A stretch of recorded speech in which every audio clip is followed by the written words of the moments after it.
Ready? Start.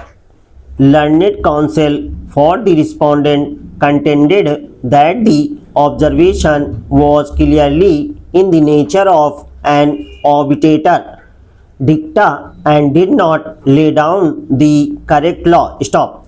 That was a case in which respondent number 1 had entered into a contract with respondent number 2 for taking advances of the security of the factory premises, plant and machinery. Stop. A mortgage was executed by him in favor of the respondent bank. Stop. The bank insured the mortgage properties from time to time with the appellant company under different insurance policies. Stop.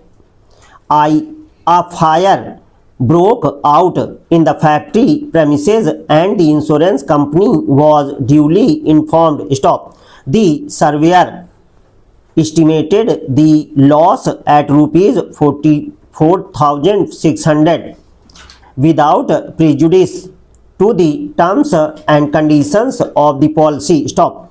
After some correspondence, the appellant insurance company repudiated the claim under the terms of the policy. Stop. Thereupon, respondent number 1 wrote to the insurance company that since it had repudiated the claim, a difference had arisen between the parties and appointed a sole arbitrator to decide the dispute. Stop.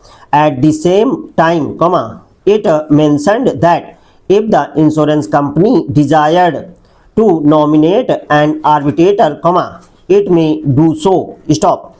The insurance company, however, took the stand that since it had repudiated the claim, the arbitration clause in the policy was rendered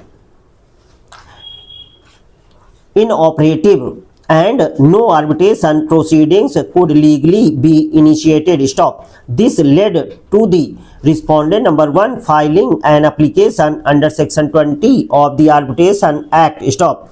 The application was contested, and since the trial court held that on the repudiation of the claim under clause 13, the dispute fell with the scope of the arbitration clause 18 but was barred by limitation in view of clause 19. Stop.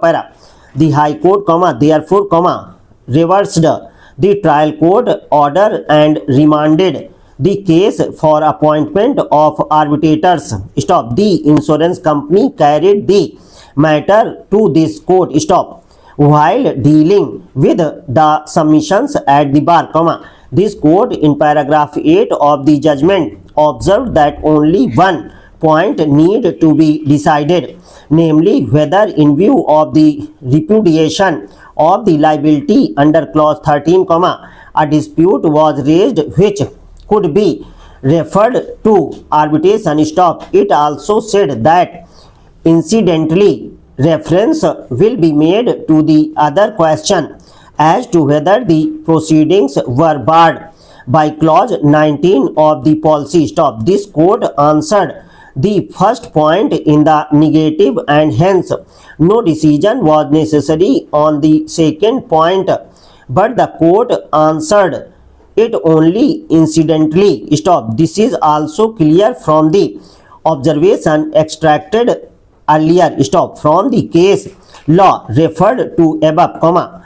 the legal position that emerges is that an agreement which seeks to curtail the period of limitation and prescribes a shorter period than that prescribed by law would be void as offending section 28 of the Contract Act. Stop. That is because such an agreement would seek to restrict the party from enforcing his right in court after the period prescribed under the agreement expires, even though the period prescribed by law for the enforcement of his right has yet not expired.